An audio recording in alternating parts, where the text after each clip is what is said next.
Everyone see the agenda here on the shared screen? Yes. See, Yes. yeah,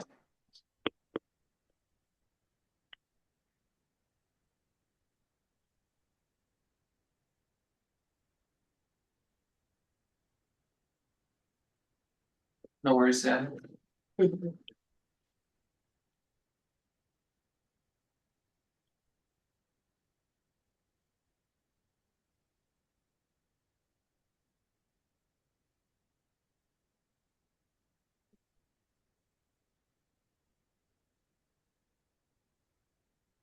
We are recording, so I think we can go ahead and get started.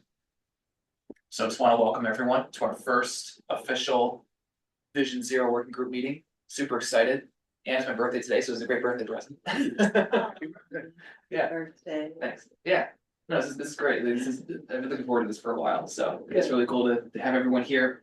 I know that we couldn't line up everyone's schedule. I don't think anyone's ever had 16 schedules all line up together at the same time. So unfortunately, not everyone could make it. I'm thinking maybe I can try and coordinate with the folks who couldn't be here today and give them sort of a brief recap meeting if there's a time that overlaps for all of them, if that makes sense to everyone.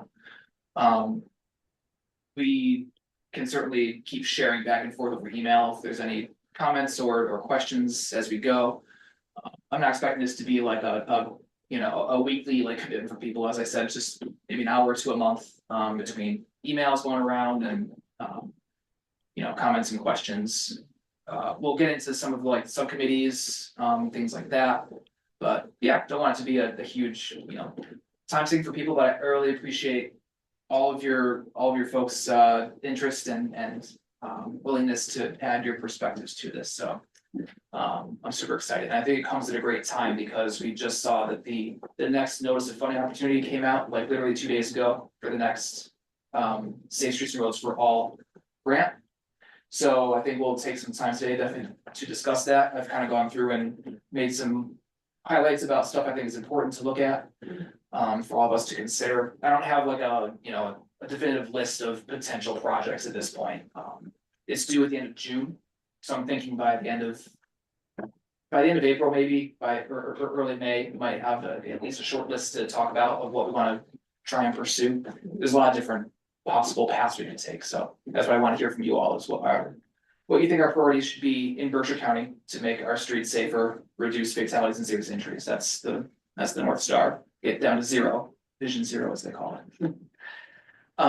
So let's start quick with just a quick introduction for everyone. This is the name and what your affiliation is, either what town you're from, what organization you're from, however you want to best be represented. So I can kind of go down the list here on my end and just call on folks, and I'll kick us off. I'll start with the folks in the room and then we'll go to the Zoom. So my name is Nick Russo, Senior Transportation Planner here at Berkshire Regional Planning Commission. Hello, Laura Fredericks, Families for Safe Streets of Greater Philadelphia, and soon to be a Families for Safe Streets in Massachusetts. awesome. And my daughter was killed in Philadelphia. She was a cyclist and killed by the driver of a private sanitation truck in Philadelphia. And we live in Beckett. We've moved to Beckett from New Jersey. I'm happy to be here. Glad to have you. Thank you. And Jared. Jared Cowan. I'm usually I would be joining in from my office in Williamstown where I work as a librarian, but I got lucky and got today off. They're replacing my computer, which means I can't work today. So there you go. So I'm here in person. Good for us, yeah. Glad to make it. Yeah. And then first on the screen is Brittany. Good morning. My name is Brittany Ebling. I work for Berkshire Environmental Action Team, or BEAT, where I'm the Deputy Director, and I would normally be in person as I work in Pittsfield, but I am at home in Sheffield today. Thanks, Brittany. Kathy? You're on mute. Kathy Carchidi, and I'm here representing the Commission on Disabilities in Pittsfield. And I have a cold, that's why I'm home. Awesome. No worries. Pedro? Pedro Pachano. I'm a member of the planning board here in Great Barrington. Welcome. Janet? Hi, everyone. I'm Janet Forrest. I'm the director over at the Dalton Library. So I'm at home. I have to scurry over and open the library as soon as this is over. Welcome. Who's next? I'm gonna save Pete for the end. And we'll go with Sam. Hi, I'm Samantha Page, and I live in Williamstown, and I serve on the planning board in Williamstown. And I also work as a regional planner on the Vermont side of the border in Bennington County. So glad to be here. Thanks so much. Peter? Yeah, good morning. Peter Frieri with Mass DOT in the district office in Lenox. Great, thanks, Peter. And Chris? Sorry about that. Couldn't unmute myself. Happy birthday, Nick, first. And hi, everyone. I'm Chris Clem, working for MassDOT as well, the Office of Transportation Planning. I serve as the state agency and office liaison to the Berkshire Regional Planning Commission. So, yeah, thanks. Glad to have you. And Francesca? Francisca Hemi, District 1 Highway Director, MassDOT. Welcome. It looks like Bill joined us, right? Nice to see you. Nice to see you. Thanks. Bill got from Lennox, DPW. Yeah. I'm Lennox. Feel free to grab a cookie. You got coffee, fresh hot coffee behind you. Right here. Yeah, Thanks. that's courtesy of Laura, Bill. yes, and Jared as well from lives in Pittsfield, works in Williamstown. Yeah, so we have some cookies from Olivia, another group member who couldn't make it today, but she wanted to donate some cookies to the cause. Yeah, so thank you all again for your time. So I had and Cleet as well. I know Cleet's not an official board member, but if you'd like to introduce yourself as well, please feel free. Sure. Good morning. I'm Cleet Coos. I'm the Transportation Program Manager at CRPC. Very much interested in this effort. I think it's important for the region, and I want to thank everybody for volunteering to be part of this group. Absolutely, I second that. Great. So I have next is a opportunity for public comment. I don't think anybody who's not on the group besides Clee is here. So if anybody has, any off the cuff statements they want to make, feel free. Otherwise, we can keep moving on to just a quick refresher and overview of the Berkshire Steps action plan and kind of why we're all here. So going once, going twice. We'll move on to item 3. So I think I can just, scroll down on my PDF here. Oh, let me actually, you guys can't see it, so let me see if I can slide this over to the TV.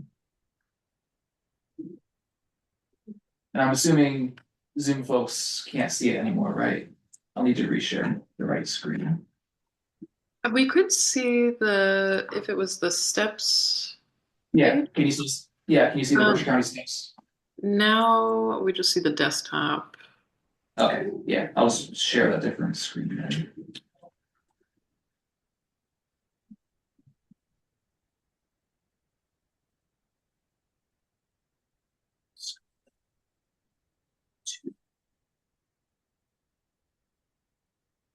How about now?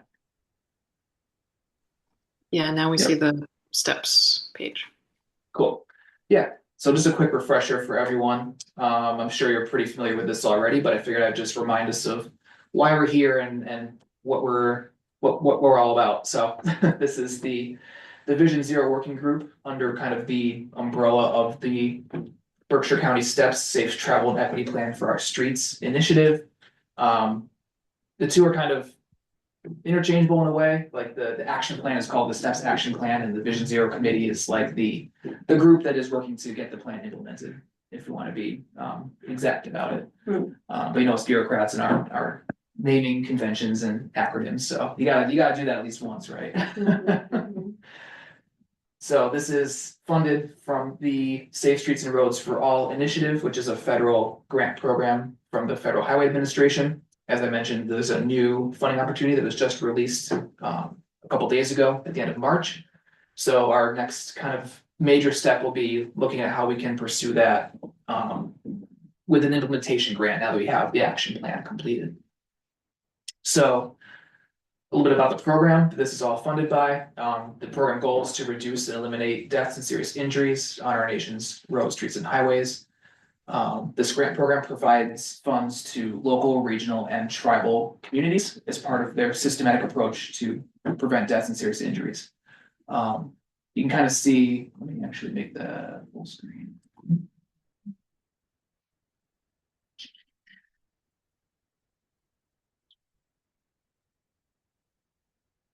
No, there we go. You kind of see on the map, Massachusetts has a couple different shades of blue. It kind of indicates that every community in Massachusetts has received a grant in one form or another. So we're proud to play a part of that as Berkshire County, and then Pittsfield as well has their own separate grant program that they're working on as well. So we're looking forward to coordinating with them as well as they continue on that. So as I mentioned, there's two types of grants, planning and implementation. We've completed our planning side of the grant program, and now we hope to pursue an implementation grant to enact things that we've recommended in the plan. Planning grants range from anywhere 100,000 to now with the new NOFO, it's actually 5 million. The cap was cut in half, so 100,000 to 5 million for planning, and implementation is anywhere from 2.5 million to $25 million. So we can get a good chunk of change for Berkshire County depending on what projects we choose, how we want to divvy up the funding and that sort of thing. So something to think about going towards the summer here. A little more of a description, planning and demonstration is to help develop an action plan, and then the implementation implements the strategies or projects identified in that plan. So why are we doing this? The challenge that we're facing here. When this was first developed, when this grant was first developed in 2021, almost 43,000 people were killed in vehicle crashes in the United States. That's enough to fill, a Major League Baseball stadium, if you can picture that many people per year being killed, for no reason. And 7,300 of those were people walking, and then millions more were injured, sometimes seriously and permanently, losing limbs, having, permanent medical conditions as a result. That affect you for the rest of your life. So those are also crashes that we want to reduce and eliminate as well. In the United States, we've started to go the wrong direction compared to other developed countries, using the European Union as a comparison. Up until about 2009, 2010, we were kind of working in parallel, reducing our fatalities per million inhabitants. But we started to stray away from that with the solid line showing the United States, the dotted line showing the average for all EU countries. So we need to reverse course and bring us back towards reducing deaths and serious injuries. We had kind of the spike hit during the initial COVID years, of course, and we have seen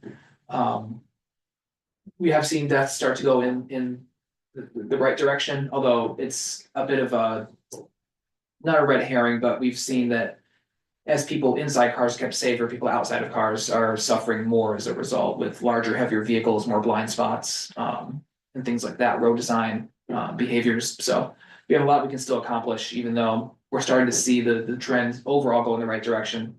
There's a little more nuance to that based on who's being killed and injured. So we'll want to focus on that as well. Walk Massachusetts actually put out a report about 2024. I can try and find that as well just today about what it looked like for pedestrians and who was overrepresented and who was killed walking in Massachusetts. So I thought that was interesting. Locally in Berkshire County, again, this is as of 2022. I don't think it hasn't really changed too much since then. We've seen an increase continue in fatalities. Serious injuries, I believe, has dropped this year, but the 5-year average still has to catch up to that. But we've been kind of heading in the wrong direction since about 2017 in terms of 5-year averages, which kind of shows that it's a continuing trend, not just a one-time spike, since it's averaged out over 5 years. So we need to do our part to, reverse these trends. It's not, in comparison to the whole state, where there are about 360 people killed last year, almost one per day. We're a small portion of that, but nonetheless, it's a problem we want to focus on and tackle regardless. And in terms of non-motorized, people walking and biking, we've been fluctuating in terms of fatalities and serious injuries. We also want to work to address that. So there hasn't been a clear trend of increase, but also it hasn't shown any signs of declining either. So we want to work towards getting that to trend down over the years here. So what are we going to do about it? First off is to adopt the safe system approach, which is part of the whole Vision Zero ethos. It looks at transportation from more angles than just people and their vehicles and how they behave, which is important, but not the only aspect. It's guided by the principles that any deaths and serious injuries are unacceptable. People are prone to make mistakes and we need to plan around that. We can't expect the 100% reasonable and prudent driver to always be, perfect. Sometimes you have to make a rash decision. Sometimes you're distracted. Sometimes you're inexperienced. Sometimes you're impaired. So we have to plan around those possibilities as well. Responsibility is shared, not just between everyone on the road, but everyone who plans, designs, funds, legislates, everyone who has a role to play in our streets and roads. We need to think about safety as being proactive, not just reactive. Think about what trends we're seeing and how to then address them in the future. And redundancy is also crucial. So not just one solution to reduce fatalities, but we need to have sometimes what they call the Swiss cheese model, where one option might have a hole in it that causes, something to be missed, but something else can be layered underneath it to plug that sort of the gap that a certain aspect might miss, if that makes sense. So we want to have more options than just, say, handing out fines or just putting up signs or just, putting a speed bump in. There's a lot of different options that we can work with all at the same time. So this would be in the past tense now. We have crafted an action plan. It's our way of applying the Safe Streets approach to the roads and streets in Berkshire County. And we'll be addressing each of those 5 kind of pillars of the safe system approach: safer roads, safer vehicles, safer speeds, safer people, and post-crash care as ways of reducing fatalities and serious injuries in Berkshire County. We had some, development and public meetings last year. This was an example from a postcard we sent out and a flyer we made to get folks interested. It's great to have Janet host us at the Dalton Public Library, and I'm glad that she's still involved. So very grateful for that. So yeah, it was a really interesting development process, and it was super cool to work with the Beta Group was our technical consultant. They were great in helping us process all the comments and the data and put together this action plan. So that's where we're at now. And STEPS initiative, as I mentioned. So by as I mentioned, early 2025, we published the action plan, which was in the end of January. It was adopted officially by the MPO, and a declaration of reaching 0 fatalities and serious injuries by 2040 was signed by the MPO chair. So basically, we have a 15-year look ahead window to get to 0. So now 2040 seems like kind of a big number, but 15 years isn't that far away. We plan out our MPO activities in a 20-year window. We put out every 4 years a long-range transportation plan. So it's not unheard of to look 15 years ahead and plan for that. So that's our goal at the moment. So I think people are aware. We see what's happening. This I thought was interesting. There was a post at this point. It was probably 6 months ago. A police department in Berkshire County, posts about their statistics about traffic stops and crashes, and people just unprompted shared what they've seen on the roads. And I thought that was really interesting. Just, unfiltered, unprompted, people talking about how they've seen increases in crashes, tailgating, speeding, feeling unsafe on bicycles, running red lights, passing school buses. So people know that there's things that we can improve on our roads. I think we're all aware that something can be done. whether or not we all agree on what to do about it, that's why we're all here, to hear different perspectives and what I think each of us, what our roles can be to play.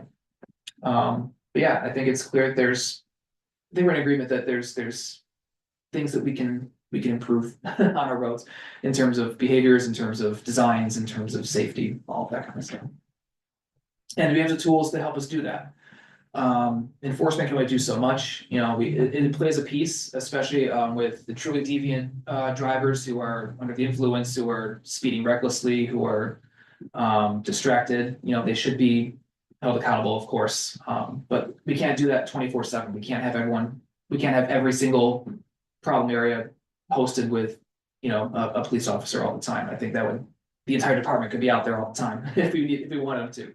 So we also need to look at design and creating self-enforcing streets. And there's plenty of tools available, even from localities, even from Mass DOT, and from national sources as well. So that's something we can consider in our implementation plan, is how can we foster, current designs and best practices to keep people safe, regardless of who's on the road, who's enforcing, who's driving, or if you're driving, or if you're walking, or if you're biking. So that's something I hope to pursue with the help with all of you and the technical advisory committee, especially as we work to develop what projects we might want to do.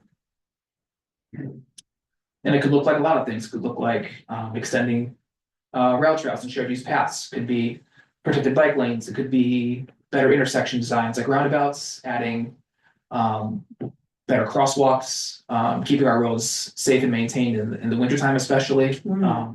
So yeah, there's a lot of different options. It's not just, put in speed bumps there and take away lanes and create, congestion and confusion. That's not the goal.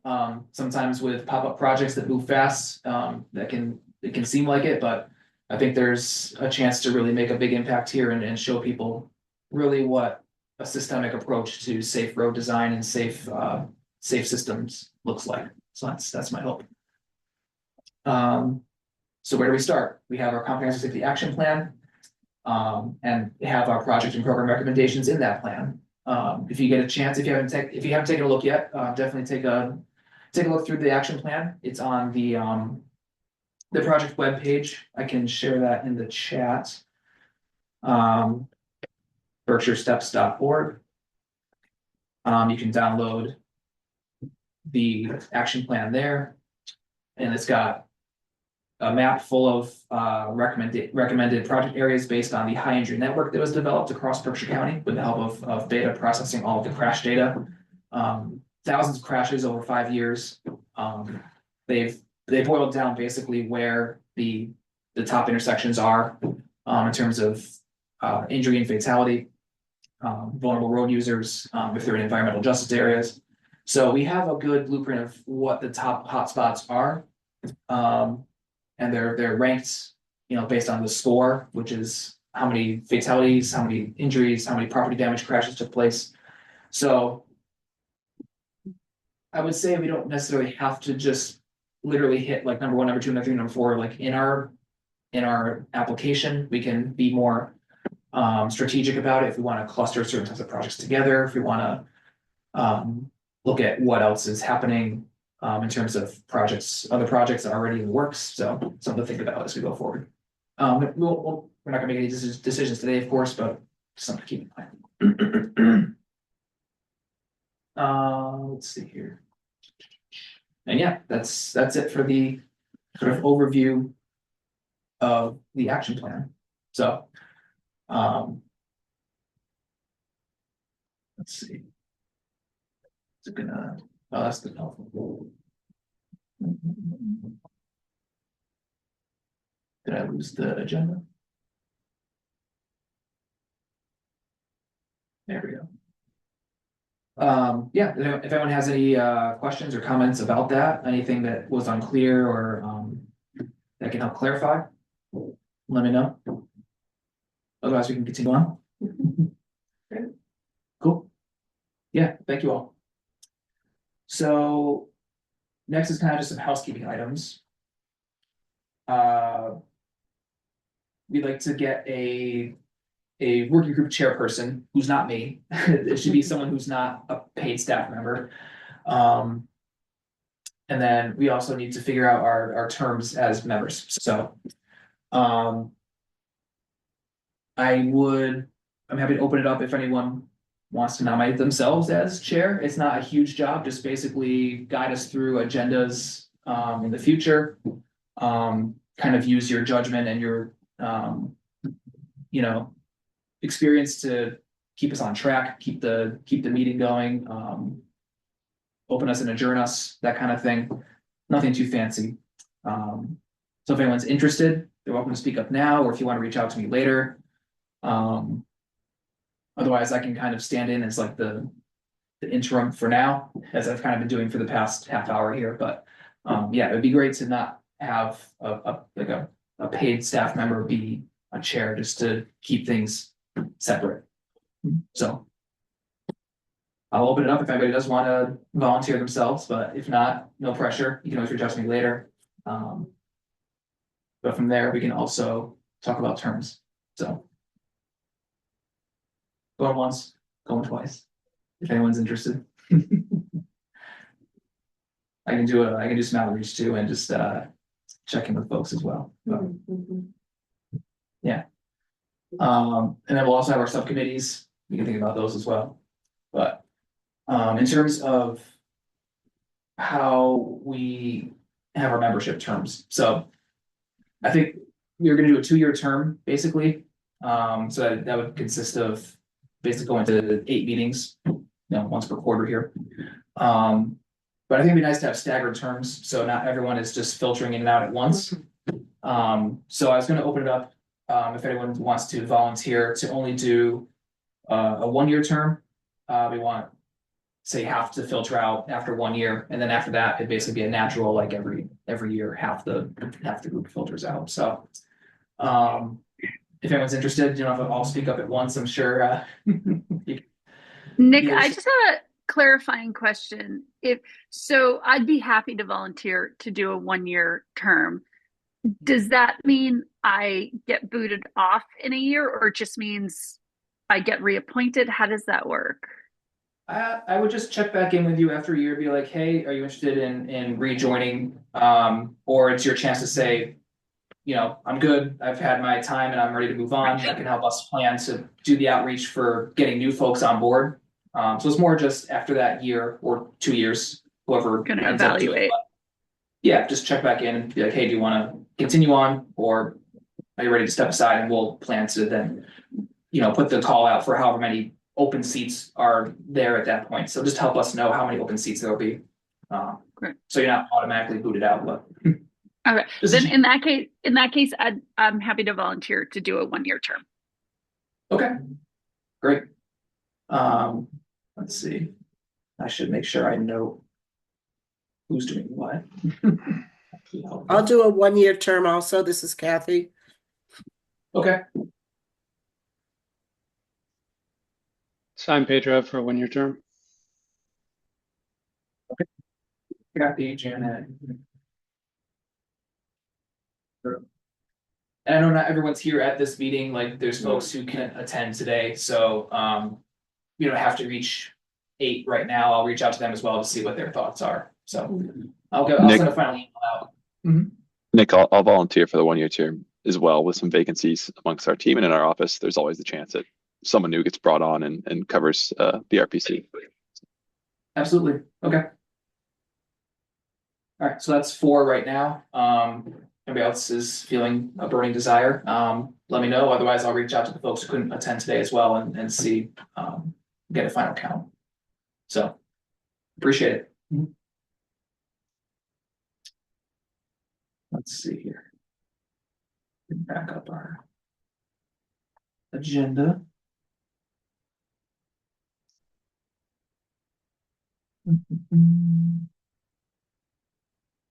Do people care if I share a screen with the agenda, or do you want me to just tell us what we're doing? Is it helpful? Either way, whatever's easier for you. Well, yeah, I might as well just share it so folks here in the room can see it as well.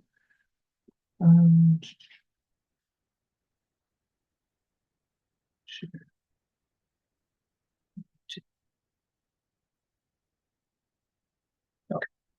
So last thing is subcommittee assignments and priorities. Did everyone get a chance to see the list of who's in which subcommittee?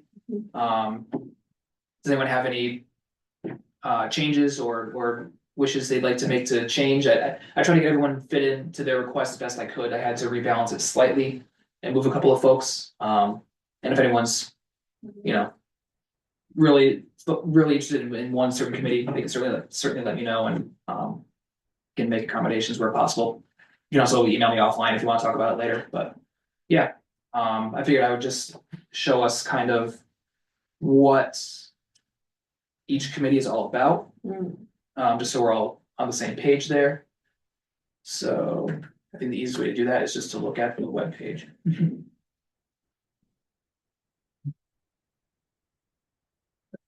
Is everyone okay? I listed our membership on the website. Is everyone okay with that?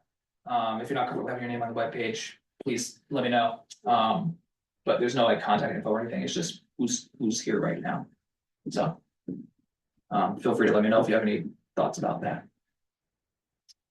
So in terms of subcommittees, I have 3 listed as kind of focus areas: education and outreach, technical assistance, and equity and transparency. So basically, in terms of education and outreach, I'm looking for folks who would maybe help me at a table once a year or so with like a public event. Say we sit out at like First Fridays or you know, an event in North Adams or Williamstown just to spread the word. Maybe think of some interesting like interactive activities we could do with people to get them interested in this topic. Like how do we get folks engaged? How do we get them participating? So I know it's not a very fun topic to talk about. Like we don't want to talk about people dying on our roads, but how can we make it interesting for people to think about our roads in a safe way? So that's kind of what I'm looking for, is volunteers to assist at these tabling events. You only have to maybe do it like once a year, maybe twice a year, maybe at most. It'd be me and then another person. If you have any ideas for stories to talk about for our newsletters, if you have an experience you want to write about yourself, I'd welcome anybody to write about their experience around Berkshire County. If they've seen something and want to talk about it, share their stories. Ideas for social media or PSAs. If you have like I don't know, a snappy catchphrase or something you have an idea for, something to help us spread the word and like get into kind of the zeitgeist of Berkshire County. You know, I want us to be, I want this initiative to be something that, you know, I don't think we're ever going to be like in your face about it, but I also want it to be kind of a sort of in the back of your mind. We're this group that you can reach out to if you have questions and issues about safe streets, safe roads, if you're a cyclist, if you're a transit user, if you're disabled, if you're you know, too young or too old to drive. Yeah, I want us to be kind of a go-to to talk about this kind of stuff. So and helping us build relationships too. So those are kind of the things that I want education and outreach to be about. So I look forward to working with folks about that. In terms of technical assistance, kind of the more you know, mathematic planning side of things, helping us prioritize and strategize for the implementation grant mostly. Like what is feasible? What is, you know, what do I need to know about what's happening in other towns? How do things mesh with current plans and initiatives in terms of, say, a town's complete streets plan? Do they have any other projects that they know would be useful, is on the radar? Yeah, and provide feedback as we develop our response to the NOFO. You know, we have to do some drafting of narratives and respond to the criteria. So I look for some help from folks to make sure I'm on the right track and, you know, in the right frame of mind and realm of possibility. So in the next few months, there might be a little more push on that one. So for folks, and if you're not on the committee, want to help, please like feel free. Like you don't have to be on this committee to only contribute, but in the next few months, there might be more of a push here. Some extra meetings and some extra emails going around. So, but after that, you can definitely take a breather. So if that still sounds good to the folks who are on that committee, great. If that's not what you signed up for, you're welcome to say you don't have that time to prioritize, but just know since the NOFO just came out literally 2 days ago, between now and the end of June, there's gonna be a bit of a push to get something together to apply for that, so. I'll be bugging more about that topic than any of the others for a little while. And equity and transparency, I try my best to describe it here. It's, I don't know, it's the one that's more of like kind of in your gut, like how are we doing? How are we tracking with our data? Are we hitting our targets? Are we going in the right direction? Are we ground truthing what we're doing out there? Like, it's a little tough to maybe describe what that looks like in terms of a product or deliverable. So I'm working to flesh it out a little bit more, but I just know that I want to make sure that we're, you know, being real about it. We're not just, you know, blowing hot air, that we're not doing something that doesn't align with, you know, what communities want to see, and if we say one thing and what's happening on the ground is another thing, we don't want that happening as well, because that's really how you can like lose trust and credibility. So I want to make sure that if or when crashes take place in the future, like how do we respond to that? How do we address those? Like, how do we, you know, I don't want to use them as like a prop or a thing to talk about if a crash takes place, but how do we also make sure that, you know, we're not just not recognizing when these things happen. So I can keep rambling, but I'll be fleshing out a little bit more. And I'd be happy to hear from folks who sign up for that committee as well, what they think, of course, how we can kind of be transparent and equitable and, you know, ensure that we're working, in a genuine way with the communities of Berkshire County. So that's really what I want to know. So yeah, I'm hoping to have at least one meeting for each of these committees, you know, within the next month or two here. Like I said, the technical assistance group will probably be the first priority. As the summer comes along, as we have more like street festivals and stuff coming out, like First Fridays or things like, I don't know if like Great Barrington's, like, we're not really buskers, we're not Berkshire Busk, but maybe they have like other fairs or farmers markets we could think about. Reaching, but it's great to have like so many people from across the county on this group. So I'd love to hear from any of you, like what events and what things we could focus on, especially in South and North County, since I'm kind of here in the middle in Pittsfield. I'm sure I'm missing opportunities that are up there in those places. So yeah, that's basically where we're at for subcommittees. So like I said, if anyone wants to be on a different committee that I didn't put you on, feel free to reach out to me, and we can work to accommodate you as best we can. I will reach out to the members then on those committees separately and schedule kind of a kickoff meeting for those individual committees. And we can really kind of get to brass tacks on those types of things. I know today is kind of more high level introductory, me just talking a lot, but I do want to drill down to more specifics with the subcommittees, especially about what projects and funding we want to pursue, what outreach opportunities we want to reach, and then how we can kind of keep the community involved in a transparent and equitable way. So if that all sounds good, I'll reach out to those groups of members separately. And we'll go from there to plan a separate meeting.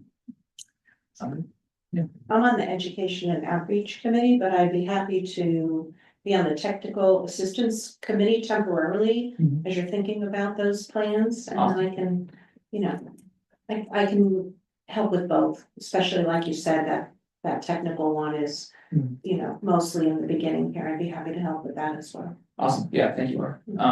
Yeah, I think the NoFo deadline was like June 26th or something like that. So after that point, can take a breather on the technical side of things and just work on, you know, and what? Implementation. Exactly. Yeah. And we don't have to wait for the implementation grants to come in. We can also do things within our own capacity, like, you know, myself as staff here at BRPC, you know, we can do like our newsletters are doing, develop some PSAs, do some interviews, stuff like that. So there's a chance to do more besides just the big funding grant opportunity here. So that's something we talk about too. I have a question. So it's due the end of June. Mhm. And if you were granted money, when does that come in? It's a good question. I know it's not an exact science to when they execute their agreements. It could be anywhere from a year after that. I think I know for the RAISE grant that had the Asheville to Cook Northern extension there that came out a couple months ago. I think they were estimating, do you remember, Cleta? I think it was like almost 20 months, 17 months that sometimes it takes to get those executed.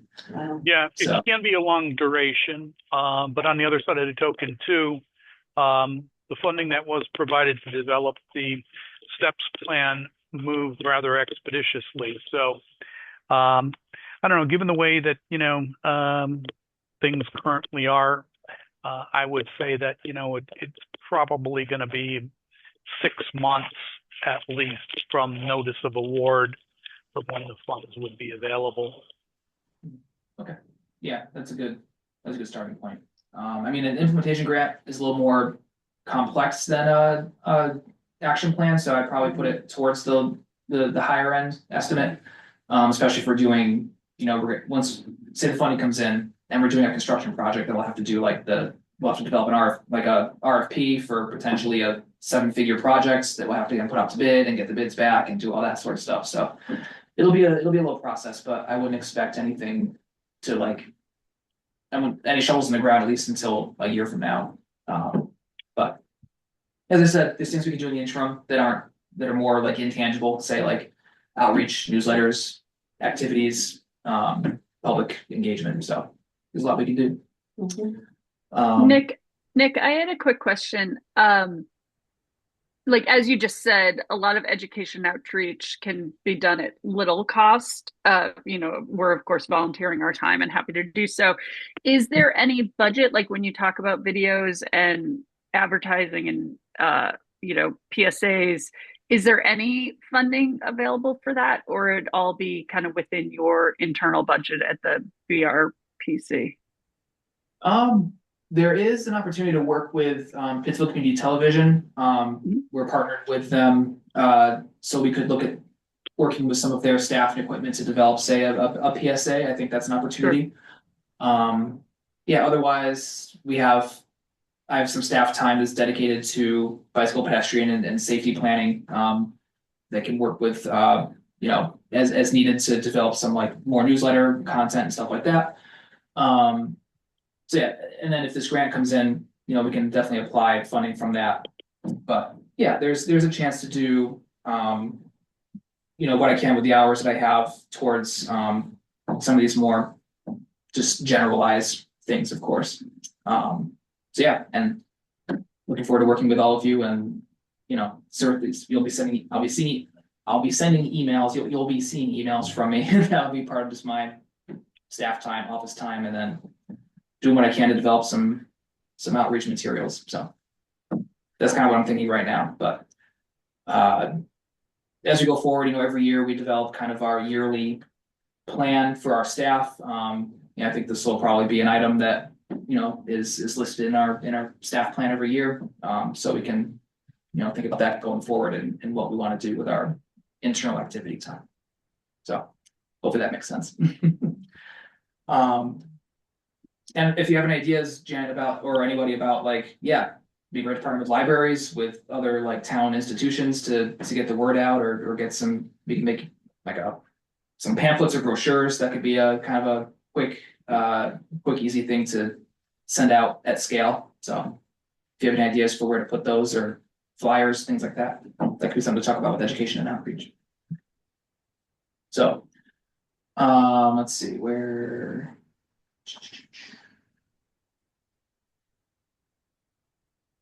And yeah, and that's, if anyone else has any questions, we can take a quick stretch here, take a break and come back and talk more about the NOFO. I think that'll be kind of the meat and potatoes of today. We'll bring that up and look at what they're asking for.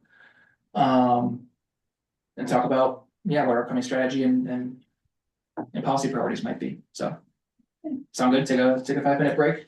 Right. Come back at 11:55. I'll stop sharing and put us on you here, so. See you in about 5.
Mhm.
We're at 11:56, so we can jump back in, it looks like. Um, Let me see if I can, just have like a little notepad document going here, and then I can bring up the NOFO on a shared screen on the TV here.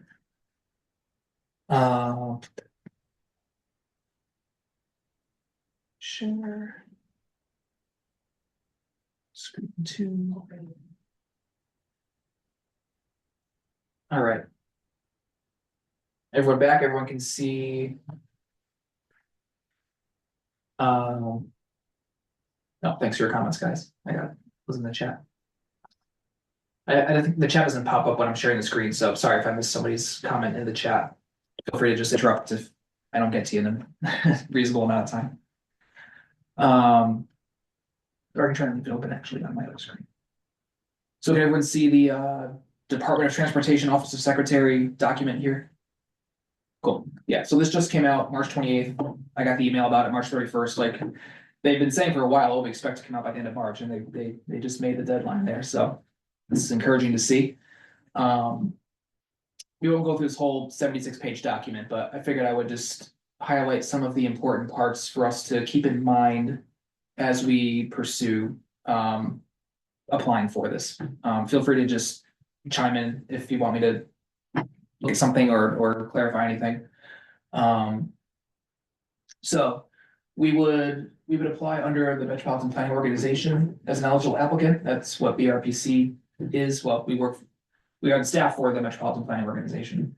The MPO is the one that adopted our action plan and the commitment to reach zero. So we would apply as an MPO. An interesting, like kind of nuance to that is that a subdivision under, like anything under that, like a town or a city could apply under our action plan, I think is how I understand it. So we have the action plan for the whole county now. A town could apply on their own to say implement something in that action plan if it takes place in their town. So that's an option. They could do it on their own if they want to. It would be good to coordinate with us. Because I think there's a limit of 15% that any one state can receive. So we do want to make sure that we're not like just spamming a bunch of projects in Berkshire County. Yeah, it might be good to put them under one blanket project. But if a town is interested, they could theoretically reference a higher level government action plan like the NPO here. So Well, how would we know that? How would we get the word out to the towns? that's something I think education outreach could play a part in, or I could just send like a email letterhead to all of the town managers or something. Like I said, I think I would pause and like not encouraging the towns to kind of go Right. solo on their own. I don't know if there's any way I don't think there's any necessarily a reason that would make that more competitive than us just doing it through BRPC. But we could certainly coordinate. I mean, obviously we coordinate heavily with any towns where a project is identified and we would apply for. Does that make sense? Yeah. I think it's more if, say, it's good that we're kind of doing this one after the other. We just did the action plan and now we're doing the implementation, but say like, some MPO put out like a safety action plan 5 years ago. And now this opportunity is here in a town wants to do something. I think that's more the what they're trying to encourage. I think for now, I would recommend we keep it in-house with the MPO. I know Pittsfield has their own separate SS4A grant that they've received for planning a demonstration. So they're kind of doing their own thing a little bit, but we're certainly coordinating with them and you know, helping them out, so. And we do have representatives in this group from multiple towns in Berkshire County, right? Absolutely, yeah. Yeah. I think we've got, Pittsfield, well, we don't have any actual Pittsfield, like decision makers on the board, but, yeah, we've got folks from, Great Barrington, Williamstown, Dalton, Lennox. Yeah, So that's great. we've got a good geographic, kind of spread here, which is encouraging.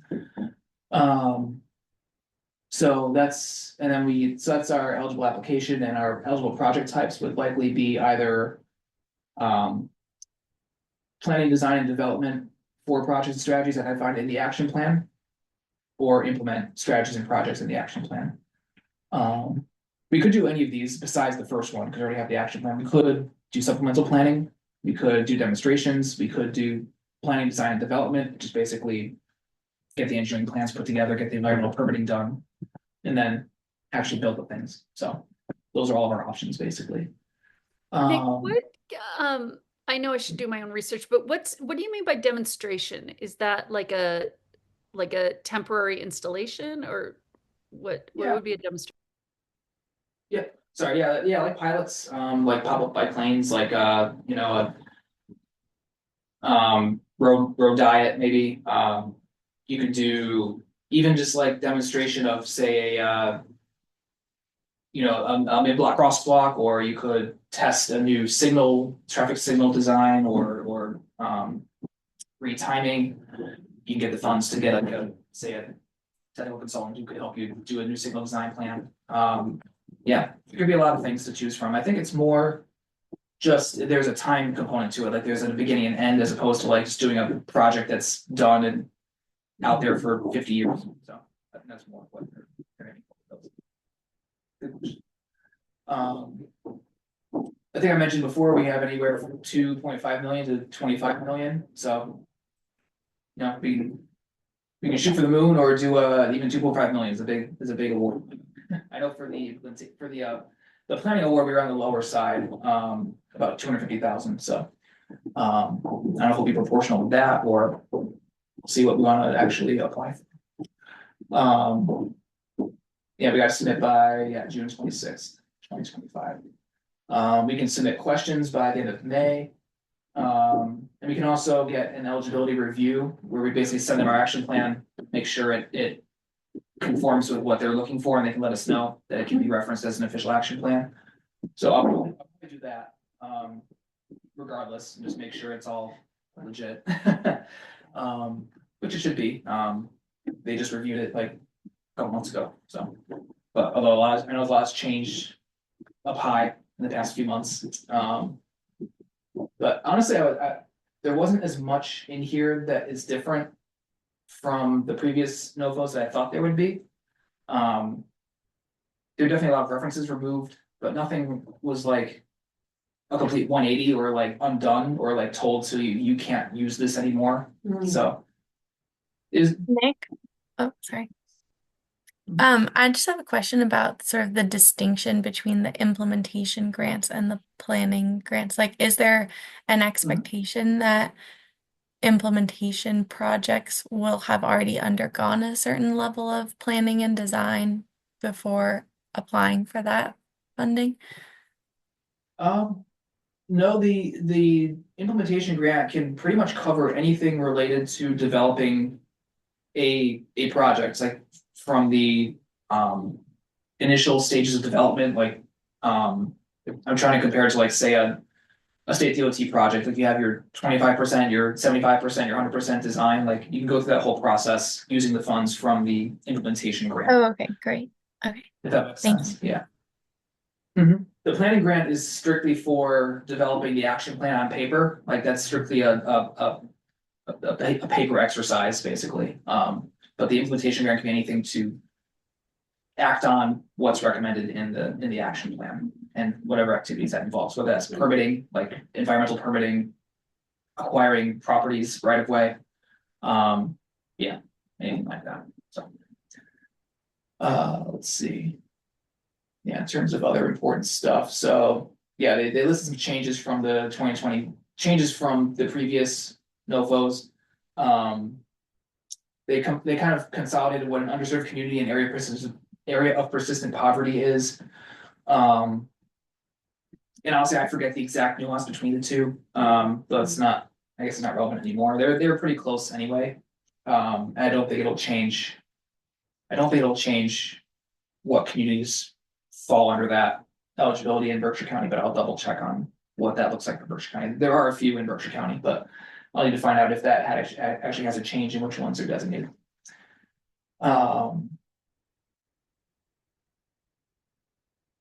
There are some updated action plan requirements for award recipients. I think that entails like that pre-submission review that they offer, which I'll make sure that we align with. They did specify a little bit more about the implementation selection criteria. It goes into great detail through there. I'm happy to email this out to people if they want to peruse it, before bed one night and not fall asleep, but there's, they give you very, very specific, like not fine print, but it gets into very specific detail about what they're looking for and what they award for. So if you ever want to see under the hood about how grants are awarded, this is what they use. This is the instruction manual for how to award a Safe Streets and Roads for All grant. Bunch of definitions. We are considered a rural area, the whole county. We are a urban area with a population under 200,000. So we're considered rural for this grant, which is helpful. They seem to have a bit of a higher preference for rural areas and a certain set aside for rural areas. So that's good. That's also an advantage we took with the RAISE grant, because there was no match requirement for the RAISE grant in a rural area. That's not the case with this. We have a match requirement for SS4A regardless, but there's certain advantages for being considered rural. So we'll take them where we can get them. Yeah, areas of persistent poverty and underserved community. Nick, where does the matching money come from? Does that come from, like, say, the town it's going to be implemented in, or the city, or where does that come from? That's a good question. It can be in kind, it can be in cash, as long as it's not federal. You can't have federal matching federal. So I won't, correct me if I'm wrong, I don't believe, like, say, unfortunately, we couldn't use like our staff time as in-kind match since we're funded from federal highways. For the action plan grant, we were grateful to have support from Mass DOT to match the 20%. I could put them on the spot right now, but that was what made the difference for our action plan grant. So I don't know if there's towns that have done implementation grants yet in Massachusetts, so we could find out what they've been doing. Otherwise, there could be just towns, adding their own, capital funds, Chapter 90 funds. I think Chapter 90 is all state. That could be wrong there. We'd have to kind of figure out where to get that non-federal match from. That's one of the big questions. Chris has his hand up. Yeah, thanks, Nick. I can provide some more information on the Massachusetts matching side of things. So the current state administration started an office, I think last year, called the Federal Funds and Infrastructure Office. And they are essentially dedicated to helping find sources of money to fund the state or local / non-federal match for federal grant opportunities. So I'll share a link in the chat to that office's main webpage. And if you peruse down a little bit, there is an apply for matching funds tab there that'll share more information. So if it's the MPO and BRPC that's interested, whether it's this grant opportunity or other grant opportunities at the local municipal level, reach out. They're super responsive. They're very helpful. They're very active, especially now in the more turbulent federal funding time period that we find ourselves in. When in doubt, send them a message. They're great people, and feel free to reach out to Nick or through Nick to me, and I can help get you into contact with a couple other folks, because we have some staff people here in our office that work really closely with them. So if you need help on a match for a grant, just reach out. Yeah. Yeah. Thanks so much, Chris. I mean, yeah, it's really cool. It's like, I know it's been in the past, like a lot of the times that match has been sort of a barrier for especially small communities in Western Mass. So it's really, yeah, it's really been appreciated. So I'll be in touch. I was trying not to get this. It keeps cutting off the top of the, now my head is cut off. Close enough. Is there a big black bar at the top of the screen now, or can people still see like all the thing here? Okay. I try to get everyone's video on the big screen so everyone can see who's talking. Let's see. Yep, so we are eligible as an MPO. And we have to do at least one of the following, or just for eligibility. Okay, yeah. So I'm assuming we would need to create an agreement with any municipality or agency that owns the roads we would be working on if we have a construction project. So these are the things I highlighted as I read through that would be something for us to take care of. We can only submit one application. We have to choose between applying for a planning demonstration grant or an implementation grant. The implementation grant could bundle planning and demonstration activities. And they also reserve the right to then split that up if, say, they want to fund just the planning demonstration side or just the implementation side. They could decide just to award us for one of those at the end of the day anyway. But that's something to think about if we want to do any sort of pilots or demonstration activities. We could. Yeah, we want to go too hog wild, but we could figure out if there's opportunities for any of these. This is mostly action plan stuff we've already done. In terms of eligibility for an implementation grant, we have our action plan has been finalized between 2020 and 2025, so that's good. And we can, if there is something that needs to be updated with the action plan, we could request supplemental funding to complete any missing components. I don't anticipate there being any. That's more of, say, a city or community developed their own sort of safety plan in the past, and it's not quite the whole package that they want for an action plan, so they could just finish it off, basically top it off. And the federal share may not exceed 80%. So we have to have a matching share of no less than 20%. So that's something to think about as we go forward. So potentially, if, say, we did a $2.5 million, that's the minimum. So we need at least what's that, 500,000 matching? That's that's one thing. So yeah, we'll have to start budgeting for that kind of thing.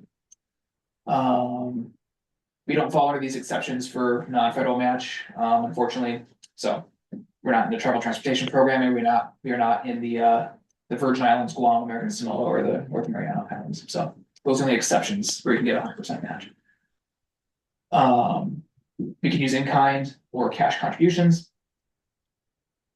And yeah, I won't go over the entire program overview. I think you got a basic idea of what the SS4A is based on my, past hour of rambling. So, let's see. So those are all kind of the action plan components. Yeah, demonstration activities. So kind of to, was that Janet who asked kind of what demonstration could entail? They could include feasibility studies, engineering studies for MUTCD implementations, pilot programs for behavioral or operational activities. They include an element of the safe system approach, safer people, safer roads, safer vehicles, safer speeds, post-crash care. Or pilot programs that demonstrate safety benefits of technology not yet in the community, say like speed cameras, say like smart integrated traffic signals. I don't know if there's anything else that's out there right now that is like cutting edge technology. I mean, self-driving vehicles, that's not really something you do as like a municipality. You could do like adaptive speed limit setting, maybe. You could do green wave technology where you can get like traffic to pace at the right speed if you're going through a set of traffic lights. So stuff like that. But those are all kind of the things you could potentially fund with a planning and demonstration grant. And then if you do that, you have to submit an assessment of the activities and kind of talk about how it went, what you learned, if you're going to implement it fully or if you're going to take that. For a full implementation grant, you're funding projects and strategies that were identified in the action plan. So pretty straightforward, I think. You can also fund supplemental planning and demonstration activities. DOT encourages implementation grants to include supplemental planning and demonstration, so maybe that would make it more competitive if we do want to demonstrate something. We can go through the action plan and maybe flag some top contenders as things that might serve as a pilot or a demonstration. But I think that seems to indicate that they view something that has demonstration and planning more favorably, in my opinion. Kind of no surprise on their priorities: promote safety, prevent fatal and serious injuries, employ low-cost, high-impact strategies over a wide geographic area. That's kind of a systemic approach. Say if you want to do center line rumble strips across like any, road with a speed of 45 or higher, or if you want to put better crash barriers on stretches of road, high friction pavement surfaces, high reflective paint, stuff like that. Ensure equitable investment in underserved communities, which includes both urban and rural, evidence-based projects and strategies, which will definitely incorporate using proven safety countermeasures, and then public engagement, of course. I highlighted they intend to apply principles from the DOT order, which just came out basically a month ago from the new administration. It's not as scary as people might think. There's some stuff in there that is different than the Biden administration for sure. I can try and find that in the link. It's basically like you have to have a cost benefit analysis, and it has to be a positive. It has to have a higher benefit than the cost. Mostly it's economic stuff. I believe that's also, people who follow the news, they probably might have seen that, they're trying to prioritize places that have high birth and marriage rates. I believe that's also mentioned in this order. Yeah, so we'll see how that actually gains traction, if it's even still possible to implement. I think there's been challenges to all these things, so it's kind of up in the air, but that is in there, kind of in the fine print here, so something to keep an eye on and think about. Yeah, it's keeping things interesting for sure. And then, yeah, basically eligible activities are kind of went over. You can do an action plan, you can do planning, design, development, or you can carry out projects. So ideally, probably carry out projects and strategy.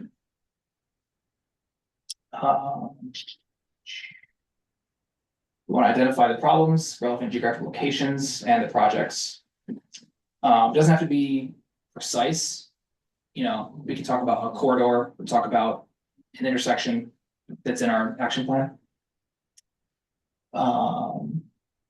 We could incur pre-award costs for permitting activities if we get advance approval. So I'll give you something to think about in terms of if we have a 5-year timeline for most of these grants, it might be worth it to start early for some of the permitting if need be. I don't know if we need to do any of that. If we're just doing like a road redesign within the same footprint, then I don't think that would trigger anything major for environmental review.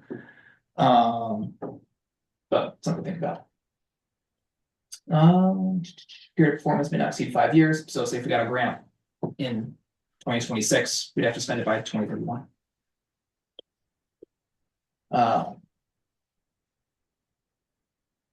Yeah. Basically, I think that was pretty much everything that is major to think about for us in terms of what projects we want to choose. Yeah, the selection criteria, basically safety need, which are the highest need places. What's the impact of doing these projects? How much will it reduce crashes? How much will it reduce fatalities and serious injuries? And how are we engaging and collaborating with our partners across the region? So those are the kind of things they're looking for in the narrative. We could, it should indicate if we're seeking permission to use roadway design standards that are different from those generally applied by the state. So as if we're doing some kind of experimental or innovative street design approach, I don't think we'd have to worry about that. I know at least federal highways has adopted the MUTCD for sure, the Manual of Uniform Traffic Control Devices. There's also the NACTO, the National Association of City Transportation Officials. they have kind of a more in-depth guide for bikeways for city streets, so that could be something to reference as well for an innovative design. NEPA process. Yeah, kind of this is just minutia about how to respond to the criteria, budgeting.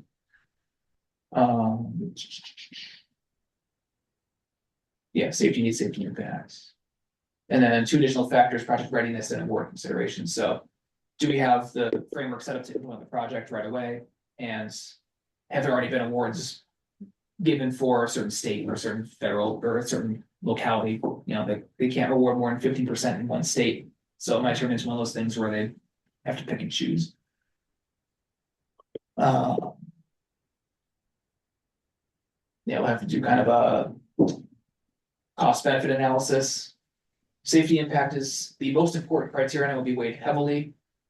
So we want to know and make sure that they know whether the proposed project will significantly reduce or eliminate fatalities and serious injuries, employ low-cost, high-impact strategies over a wide geographic area, and include evidence-based projects and strategies. So things like proven safety countermeasures or crash modification factors that we can mathematically apply to the crash rates. So I think that's probably the thing to take away. They're looking at what the impact of the projects are most heavily.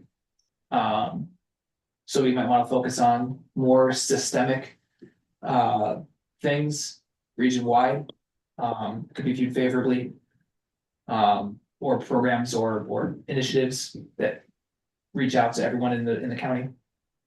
So that's something to think about. Yeah, just incorporate things from complete streets, from the safe system approach, from state strategic highway safety plans and vulnerable road user safety assessments, which Mass has both. They also want to know if they want to know the rate of fatalities and serious injuries per $1 million in funds requested. So say you want to spend $2 million to redo an intersection and there's been 5 people killed there. That'd be like 500,000 per death. It seems like they're trying to find out like how many things how many people impacted their funding is going towards.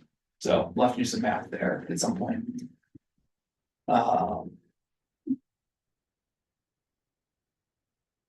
And they also put in there whether they put in, what is this for? They may consider the following when selecting implementation awards.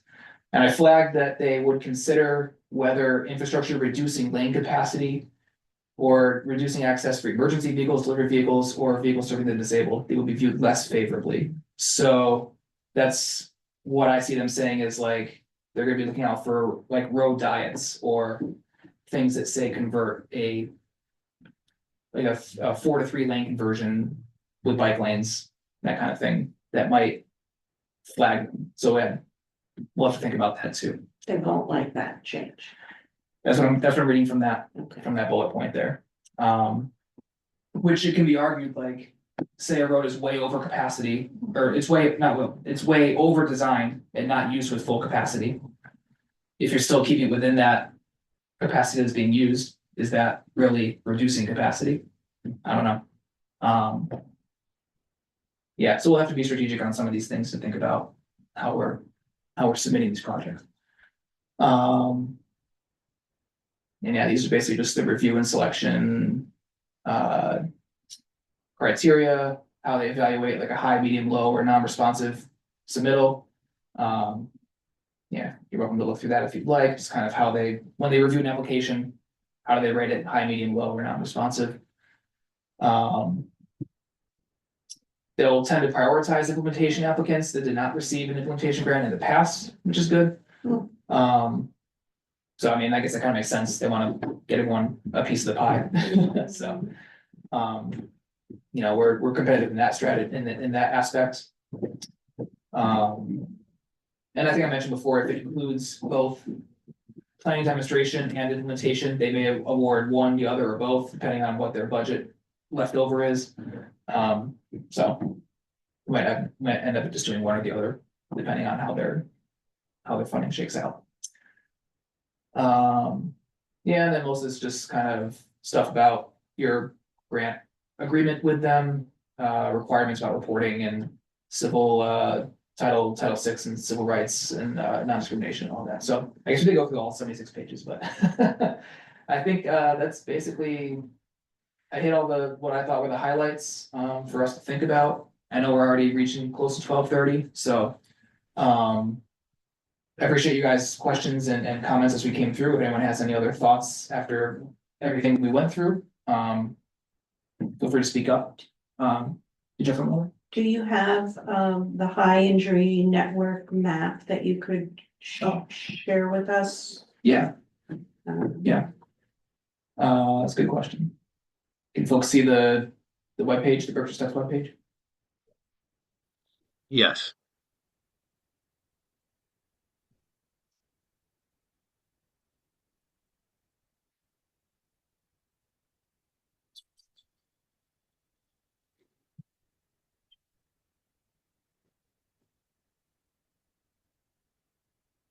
What we currently have, it might be a little tough to see on this aspect ratio, but this is what we have for our high injury network at the moment. Once it loads.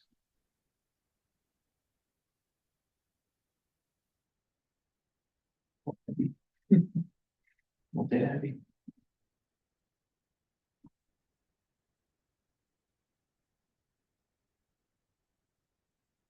So we have our top ranked corridors or intersections, so that's pretty easy to reference. Top one is Hodges Cross Road and Kern Memorial in North Adams, Fenton First in Pittsfield, Plastics Ave, Dalton Ave, and Thorndike in Pittsfield, which is near Big Lots.